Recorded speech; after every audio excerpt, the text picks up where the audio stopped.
اور اس وقت وفاقی وزیر شبلی فراز اور معاون خصوصی برائے صحت ڈاکٹر فیصل سلطان پریس کانفرنس کر رہے ہیں۔ بہت عرصے سے ہمارے معاشرے میں ہو تو اس کے لیے ایک بل تو اس پہ تو ڈسکشن ہوئی جو کہ ہمارے بیرسٹر شہزاد اکبر صاحب نے وہ کیا، مجوزہ جو بل تھا وہ تھا anti rape investigation and prosecution. اس پہ بحث ہوئی جس کا مقصد جنسی جرائم کی مؤثر روک تھام کو یقینی بنانا، مجرموں کو کیفر کردار تک پہنچانے کو یقینی بنانا، تفتیش کے دوران متاثرہ خاتون کی عزت نفس کا تحفظ اور بحالی، کیس کی تفتیش میں جدید ٹیکنالوجی کا استعمال اور جنسی جرائم سے متعلق سزاؤں کو سخت ترین بنانا ہے۔ کیونکہ یہ ایک ایسا ایشو ہے جو کہ ہمارے پورے معاشرے پہ کئی سوالات اٹھاتا ہے، تو اس کی ہر لیول پہ وہ ہو رہی ہے، اس پہ کام ہو رہا ہے، اور انشاءاللہ جلد آنے والے اجلاس میں ہم ایک مکمل بل بھی پیش کریں گے، تاکہ کیونکہ جو موجودہ قانون ہے اس میں کئی گیپس ہیں، اس میں کئی ایسی شکیں ہیں جس کی وجہ سے ملزم کو سزا دینا کافی مشکل ہو جاتا ہے۔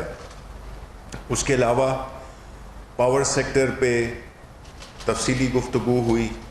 جیسا کہ آپ جانتے ہیں کہ ہمارے ملک میں جو ہمارا انرجی سیکٹر ہے، اور جس طرح پرائم منسٹر صاحب نے کہا بھی کہ ان کے جو سب سے پرائیورٹی رکھنے والے دو ایشوز ہیں تو بہت سے، لیکن اگر ان میں سے اگر ترتیب دیا جائے جو کہ ملک کو اس وقت انہوں نے ملک کو اپنی حصار میں لے رکھا ہے، تو وہ ہے ایک تو انرجی سیکٹر اور دوسرا F B R. Energy sector میں پرائم منسٹر صاحب کو مختلف پریزنٹیشنز بھی دی گئیں۔ کیبنٹ کمیٹی آن انرجی، ان کے جو ارکان تھے، اسد عمر صاحب اس کو چیئر کرتے ہیں، میں بھی اس کا حصہ ہوں۔ اس کی جو گزشتہ جو انرجی کے معاہدے تھے اس میں ایک جو ایل این جی کا خاص طور پہ تھا، جس میں کہ ہمیں ایسی اتنی گیس خریدنی پڑ رہی ہے اور تھی جو ضرورت سے زیادہ تھی، تو وہ جو وافر مقدار تھی اس کو کھپانے کے لیے یہ ایل این جی سے چلنے والے جو پاور پلانٹس تھے ان پہ یہ ایک کنڈیشن لگائی گئی جس میں کہ وہ جو ہے 66% جو ہے تو وہ ایل این جی کا استعمال کریں گے، چاہے ان کو ضرورت ہو یا نہ ہو۔ یہ وہی بات ہے جو میں نے مثال پہلے بھی دی تھی کہ آپ چاہے اس کو استعمال کریں نہ کریں، وہ جو ہے تو آپ کو پے کرنا پڑے گا۔ اس میں ہم نے ایک اندرونی ایک ایڈجسٹمنٹ سی کی ہے، جس سے کہ کم از کم جو بجلی کے پلانٹس ہیں جو کہ آر ایل این جی پہ چلتے ہیں، کیونکہ آپ کو یہ بھی پتہ ہوگا کہ جو کچھ ایسے آر ایل جی کے پروجیکٹس پاور پلانٹس ہیں جو کہ پرائیویٹائزیشن پہ اس وقت ان کی نیگوسیشنز ہو رہی ہے، تو یہ ضروری تھا کہ ہم اس کے بارے میں ایک کلیئر کٹ واضح پالیسی ہو، جس سے کہ جو خریدار ہو اس کو بھی پتہ ہو کہ اس نے کیا چیز خرید رہا ہے اور کیا ٹرمز اینڈ کنڈیشنز ہیں، اور پھر جو مقدار جو بچ جائے گی اس کی بھی یہ دو توانائی کی جو منسٹریز ہیں، یعنی انرجی منسٹری اور پیٹرولیم منسٹری، ان کے ساتھ مل کے یہ ہم نے پچھلے ہفتے میں یہ فیصلہ کیا تھا۔ بجلی کا جو ایشو ہے جس میں کہ خاص طور پہ جو سرکولر ڈیٹ ہے، جو آپ کو پتہ ہے کہ کافی 2.1 کھرب روپے کے قریب پہنچ گیا ہے، یہ اس نے پوری اکانومی کو اپنے گرفت میں لے رکھا ہے، اور اس سے جو ہے تو جو صارفین ہیں، جو جنرل پبلک ہے، چاہے وہ ہماری انڈسٹری ہو چاہے وہ کمرشل ادارے ہوں، وہ اس مہنگی بجلی کی وجہ سے ہمیں کافی مسائل کا شکار ہیں ہم، کیونکہ ماضی میں جو معاہدے کیے گئے تھے وہ اس طرح کے کیے گئے تھے کہ اسے ایسے سمجھیں کہ اس نے پورے پاکستان کو اپنی کو گروی رکھ لیا تھا۔ تو اب ان کنڈیشنز میں جو کہ معاہدے ہوئے ہیں اس کو تو ہم توڑ نہیں سکتے، بیکاز یہ ساورن ایک کمٹمنٹ ہے اور اس سے باہر ہم نہیں جا سکتے، لیکن جو پرائم منسٹر صاحب کی جو کوششیں تھیں، جس میں کہ ایک پہلی دفعہ ایک سنجیدہ اور ایک بڑی پریکٹیکل قسم کی ہم نے نیگوسیشن شروع کی آئی پی پیز کے ساتھ، جس میں کہ ہم جو ایگزسٹنگ معاہدے ہیں اس میں ہم کس طرح سے اپنے لیے، اپنے ملک کے لیے، اپنے انرجی سیکٹر کے لیے وہ کچھ فیسلٹیز حاصل کر سکتے ہیں، جس سے کہ بجلی عوام کے لیے سستی بھی ہو اور ہمارا جو سرکولر ڈیٹ ہے اس میں بھی کمی واقع ہو۔ اس کی پریزنٹیشن انشاءاللہ آپ کو عنقریب کچھ روز میں ہم ایک مکمل آپ کو پریزنٹیشن دیں گے، جس میں ہم آپ کو بتائیں گے کہ جو انرجی سیکٹر ہے اس کے مسائل کیا ہیں، کیا وجہ ہے کہ بجلی مہنگی ہوتی ہے، کیا وجہ ہے کہ کئی جگہوں پہ بجلی ملتی نہیں ہے، یہ ساری چیزیں کہ تاکہ عوام کو پتہ چل سکے کہ اصل مسئلہ کیا ہے۔ کیونکہ اگر صرف عوام کے پاس زیادہ بل جائیں، ان کے بل بڑھتے رہیں، تو ان کو پتہ ہونا چاہیے کہ اس کی وجوہات کیا ہیں اور ہم کیا کر رہے ہیں ان چیزوں کو قابو میں لانے کے لیے۔ تو وہ انشاءاللہ آپ کے ساتھ ہم تفصیل سے شیئر کریں گے، یہ ساری جو انرجی سیکٹر ہے، پاور سیکٹر، اس کے بارے میں ہم آپ کے ساتھ انشاءاللہ کچھ روز میں پریزنٹیشن آپ کو دیں گے۔ اس کے علاوہ جو اقتصادی رابطہ کمیٹی کے 9 ستمبر اور 16 ستمبر کے اجلاسوں میں کیے گئے فیصلے، ان کی توثیق کی گئی۔ ان فیصلوں میں خصوصی ضروریات کے حامل افراد کے لیے جو گاڑیوں کی درآمد ہے، ٹی سی بی کی جانب سے 15 لاکھ میٹرک ٹن گندم کی اجازت دینا بھی شامل ہے۔ اس کے علاوہ مختلف جو تھے ادارے، ان کے نیپرا کے اپلیٹ ٹریبونل کے لیے جسٹس عباد الرحمان لودھی کو بطور چیئرمین اور ذیشان شاہد کو بطور ممبر فائنانس تعیناتی کی منظوری دی۔ اسی طرح کابینہ نے جسٹس محمد موسیٰ لغاری کو بطور چیئرمین انوائرمنٹل ٹریبونل اسلام آباد کی تعیناتی کی بھی منظوری دی۔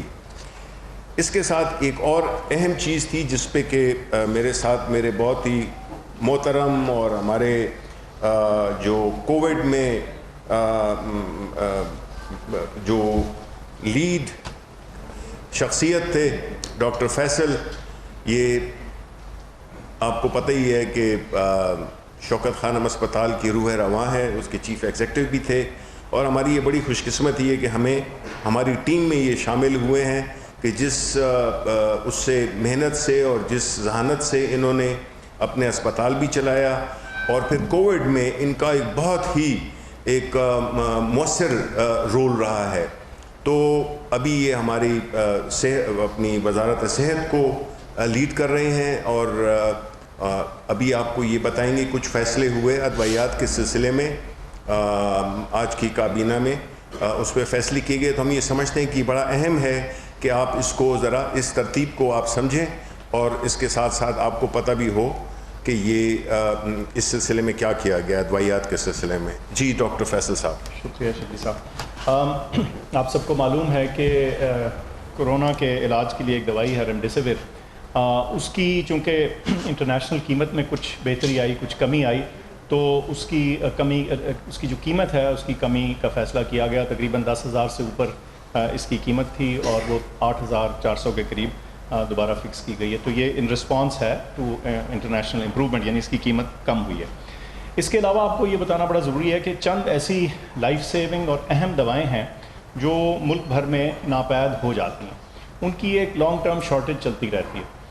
اس میں کچھ لائف سیونگ دوائیں شامل ہیں، کچھ ایسی دوائیں شامل ہیں جن کا اور کوئی نعم البدل نہیں ہے۔ میں چند مثالیں آپ کو دیتا ہوں۔ فیروسیمائڈ انجیکشنز، یہ ایمرجنسی میں بھی بہت ساری ایمرجنسیوں میں استعمال ہوتے ہیں۔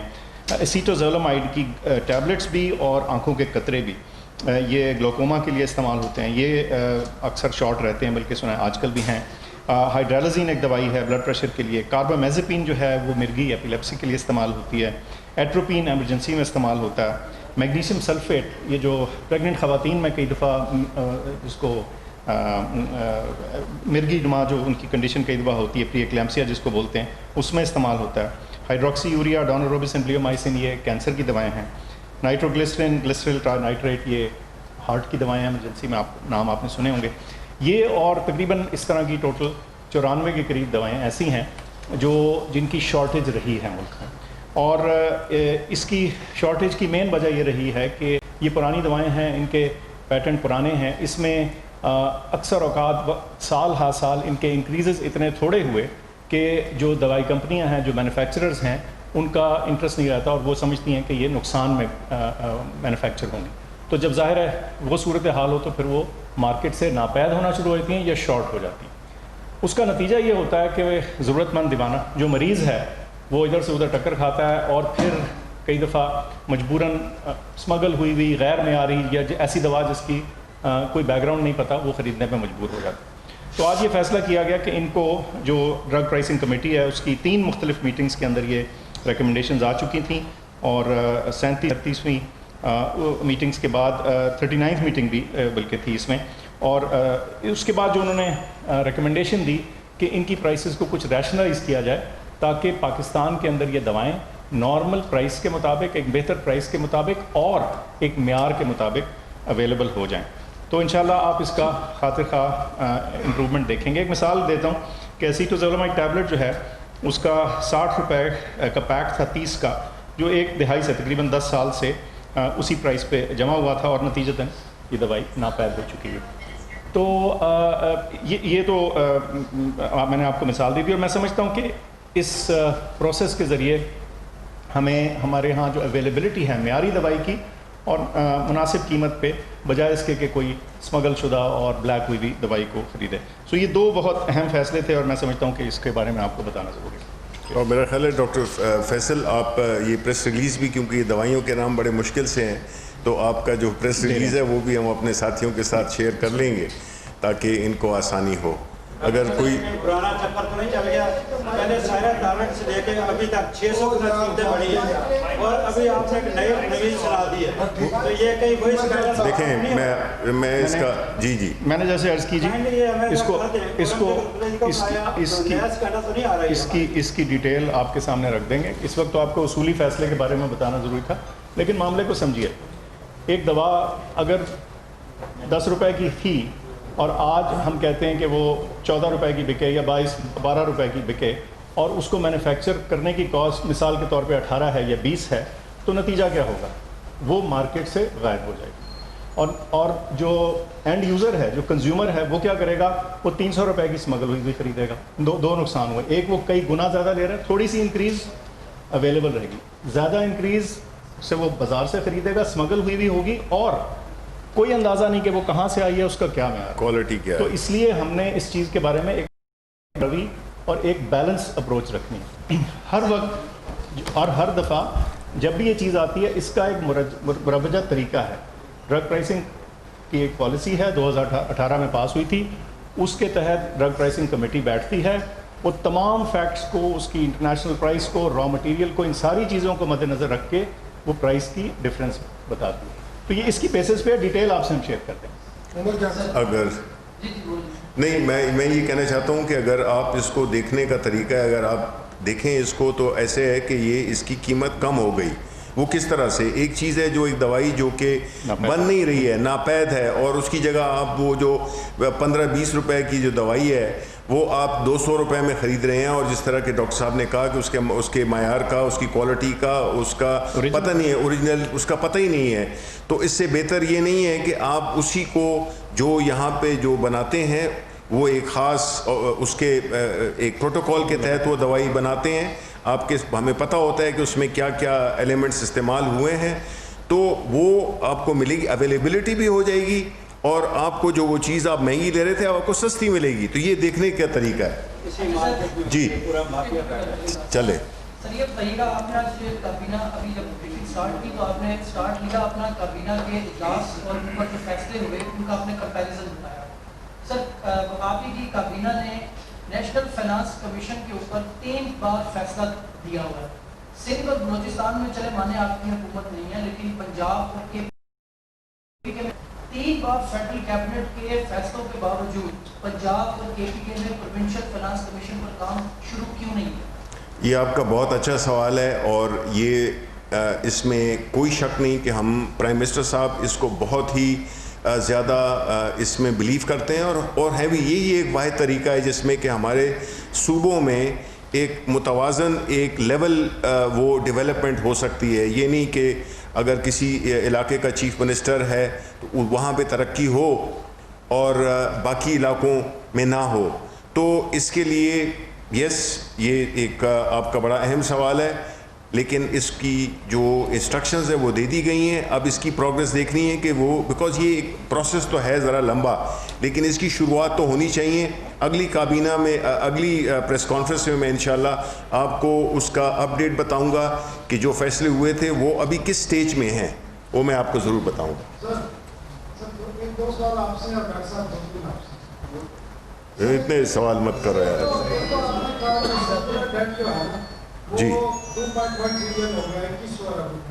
آپ یہ بتائیں گے کہ جب آپ کی حکومت ہے اس وقت کتنا, مجھے تو پتا ہے, آپ بتائیں گے اس سے ذرا پتہ چلے گا. دوسرا یہ بتائیں سر, اب میڈیا جو خاص کر ورکنگ جرنلسٹ ہیں جو کوریج کرتے ہیں پرائم منسٹر کی یا آپ کی, وہ پچھلے 2 سال سے کتنا کنفیوژن ہے. آپ آج یہ بتا دیں کہ پرائم منسٹر اور فیڈرل گورنمنٹ کا اسپوکس مین ہے کون. ڈاکٹر شہباز گل ہے, کیونکہ خبریں باقاعدہ اپنے من پسند لوگوں کو دی جاتی ہیں, ایک 2 بندوں کو, اور ضرورت کرائی جاتی ہے, ایمان پیدا کیا جاتا ہے, غلط چیزیں چلتی ہیں. یہ ذرا کلیئر کرتے ہیں پرائم منسٹر کا اور فیڈرل گورنمنٹ کا اسپوکس مین کون ہے. ڈاکٹر صاحب, فیصل صاحب, لوگ ذرا آسان باتیں سمجھنا چاہتے ہیں. آپ سمپل یہ بتائیں کہ کتنی میڈیسن ہے ٹوٹل, منیمم کتنے انکریز آ رہا ہے, میکسیمم کتنا انکریز آ رہا ہے. آپ نے جو نیا قانون پاس ہو گیا جنرل سیشن سے جب یہ بنا تھا تو آپ کی گورنمنٹ میں, آپ تو وزیر نہیں تھے, 1 اسٹاک آف پین BMPC کے تمام ملازمین کو فارغ کر دیا تھا جو ہائی کورٹ سے باہر ہوئے. اب آپ نے قانون بنا لیا, اب آپ کی کیا پالیسی ہے. ایک اور سوال ہے سر, یہ پبلک انٹرسٹ ہے. کینسر کی میڈیسن کے بارے میں آپ سے بہتر کوئی نہیں جانتا, بہت مہنگی ہے, لوگ خواب ہو رہے ہیں, ذلیل ہو رہے ہیں. اور انڈیا کی سب سے سستی میڈیسن ہے کینسر کی, اور پاکستان میں آتی تھی. آپ نے پابندی لگائی ہوئی ہے, آپ یہ پابندی اٹھانے پر کوئی آپ غور کریں گے کیونکہ بہت سستی ہے وہ اور کوالٹی بھی ہے.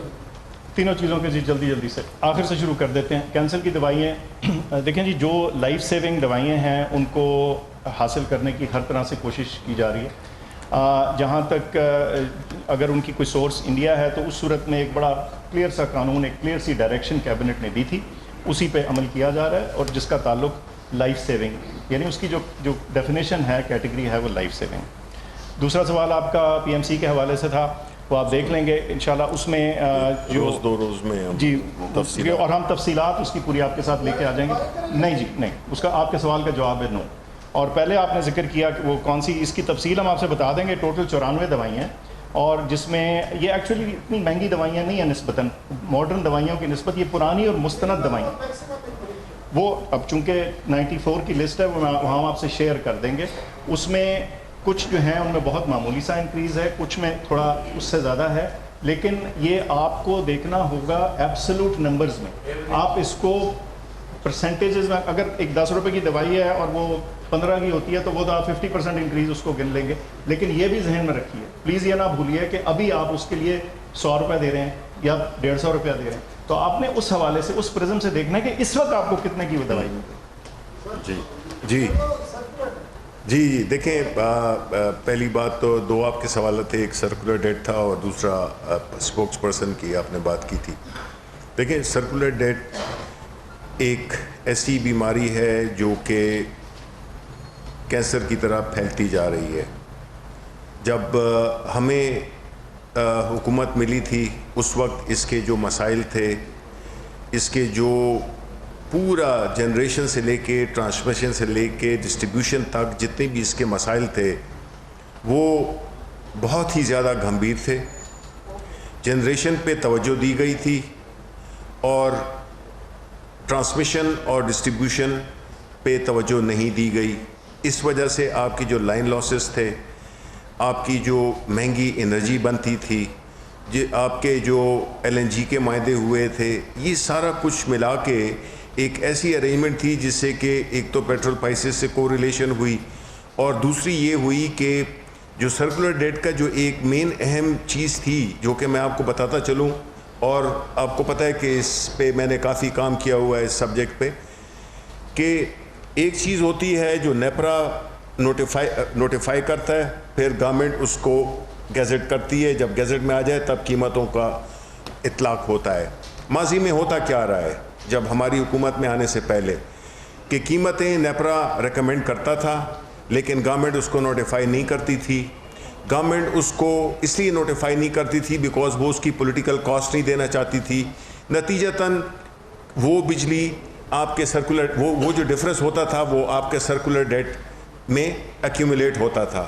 دوسرا کیا کیا پچھلی گورنمنٹ نے کہ جب یہ پچھلا ایک سال الیکشن کا جو سال تھا 2018 میں 17 کے اینڈ سے لے کر 18 تک انہوں نے کیا کیا. آپ کو پتہ ہے کہ کچھ ایسے علاقے ہوتے ہیں جو کہ بل نہیں دیتے اور جو ہماری جو ٹرانسمیشن اور جو ڈسٹریبیوشن لاسز ہیں وہ تقریباً ایوریج بعض پیسکو ہے وہ تقریباً کوئی 38% سے 40%، سیپکو ہے وہ بھی 36%.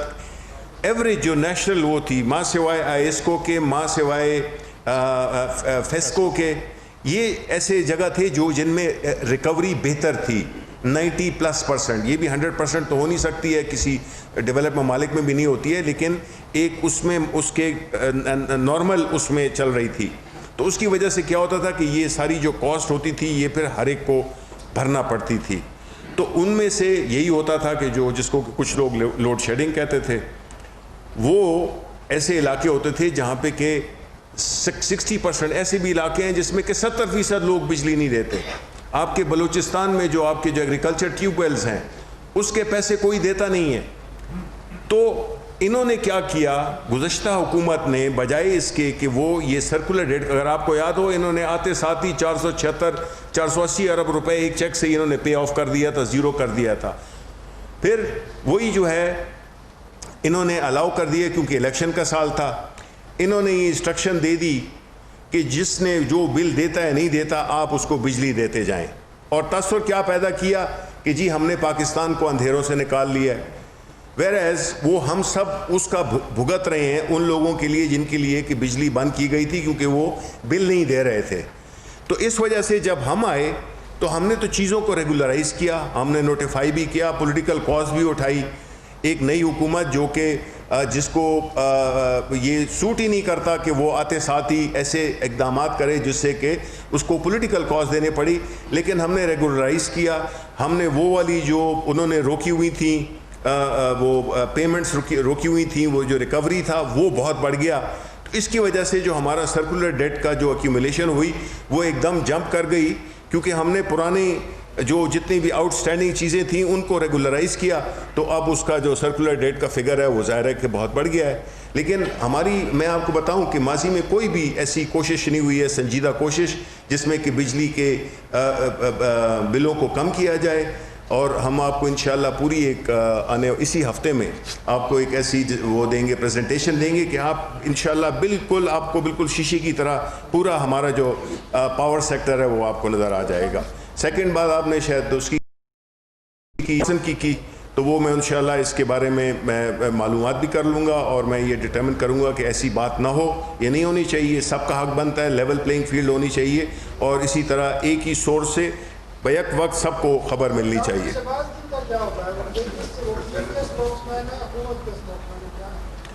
جی وہ پرائم منسٹر صاحب کے اسپوکس پرسن ہے. ڈاکٹر فیصل صاحب آپ سے میرا سوال ہے، اسلام آباد کے جو پرائیویٹ ہاسپٹلز ہیں ظاہر ان کو ریگولیٹ کرنے کے لیے IRA اتھارٹی بنی تھی، لیکن وہ جو بھی اس حوالے سے ان کو اگر شکایت جاتی ہے اتھارٹی کو تو اس کی جانب سے ان کے لیٹر ہیڈ سے یہ جواب آتا ہے کہ ہمارے پاس ریسورسز نہیں ہیں اور ابھی تک حکومت کی جانب سے فنڈز نہیں دیے گئے، جس کی وجہ سے آپ کی شکایت کے اوپر کارروائی نہیں ہو سکتی. تو سر ایک تو صحت آپ کی پرائرٹی ہے، لیکن اسلام آباد جیسے شہر کے اندر ابھی تک اتھارٹی فنکشنل نہیں ہو سکی. دوسرا سوال شفیع صاحب آپ سے ہے کہ ظاہر ہے یہاں پہ جو ہم دیکھ رہے ہیں کہ فرقہ واریت کو ایک سازش کے تحت پھیلایا جا رہا ہے، لیکن خود پرائم منسٹر گزشتہ کیبنٹ میں بھی اور آج بھی انہوں نے اپنے وزراء کو منع کیا ہے. ایک تو یہ بتائیں کہ یہ وزراء اتنی غیر ذمہ داری کا مظاہرہ کیوں کر رہے ہیں اور پرائم منسٹر اس پر وزیر صاحب نوٹس کیوں نہیں دے رہے، اور ساتھ ہی جو کراچی بلدیہ ٹاؤن کا جو آج فیصلہ آیا ہے سر فیکٹری کو آگ لگانے والوں کو سزائے موت ہوئی ہے، اس پر بھی کامنٹ کر دیا. Thank you. میں جی سر یہ بالکل مناسب آپ کا اور بڑا اہم سوال تھا. چند دن پہلے میری نظر سے بھی وہ گزرا، ان کا خط میرے خیال سے وہ غیر مناسب جواب تھا اور ہماری ان سے ریگولیٹری اتھارٹی سے بات ہوئی ہے اور اس چیز کو نہ صرف کہ واپس لیا گیا ہے بلکہ جن کی شکایت تھی ان کی شکایت کو ہم منطقی انجام تک انشاءاللہ پہنچانے کی نیت بھی رکھتے ہیں اور اس پہ ایکشن بھی شروع ہو چکا. اور دوسری بات یہ ہے کہ ریگولیٹری اتھارٹی کو جو بجٹ ملا تھا جو پچھلے گزشتہ سال میں وہ بالکل چند آخری دنوں میں تھا, لیکن اس کے علاوہ آگے بھی ان کا بجٹ جو ہے پروپوز اپروو کر دیا گیا. نہیں سر, نہیں, یہی میں عرض کر رہا ہوں نا, میں مکمل کر لوں. آپ دیکھیں ریگولیٹر اپنی جگہ انڈیپینڈنٹ ہوتا ہے, اس کو وہ انڈیپینڈنس دینی چاہیے, لیکن آپ کی بات بالکل ٹھیک ہے, اس کا ہم نے بہت سختی سے نوٹس لیا ہے اور آپ لیٹسٹ پوزیشن اگلے 1-2 دن میں خود دیکھیں گے. IHRA فعال ہو گئی ہے, انہوں نے اپنا کام شروع کر دیا ہے, باوجود جو بھی کوئی ان کو رکاوٹ آئی پاسٹ میں, اس کے باوجود یہ بالکل آپ کی بجا بات ہے کہ ایکشن کرنا یا انویسٹیگیٹ کرنا یا معاملے کی تہہ تک پہنچنے کے لیے کوئی جی بالکل. تو آپ اگلے 2 دن میں دیکھیں گے کہ آپ کو اس پہ ایکشن ہوتا دکھے گا, اور انہوں نے ریگولیٹری اتھارٹی نے بطور خود بھی اس چیز کو پراپرلی نوٹس لیا اور اس کو انویسٹیگیٹ کر کے آگے چلانے کی کوشش کی ہے. تو آپ کو اس میں انشاءاللہ آگے شکایت نہیں آئے گی. جی, آپ نے جو سوال کیا وہ ظاہر اہم بھی ہے اور بہت ہی سینسٹیو بھی ہے, اور پرائم منسٹر صاحب کا ہمیشہ یہ موقف رہا ہے کہ دیکھیں جو مذہبی چیزیں ہوتی ہیں وہ بڑی سینسٹیو بھی ہوتی ہیں. اس کی وجہ یہ ہے کہ ظاہر ہے ہم سارے اللہ تعالیٰ کے فضل سے مسلمان ہیں, یہ ملک اسلامی کے نام پہ بنا تھا, اور مذہب ایک ایسی چیز ہے جس میں کہ آپ ہم جیسے لوگ جو کہ اتنا علم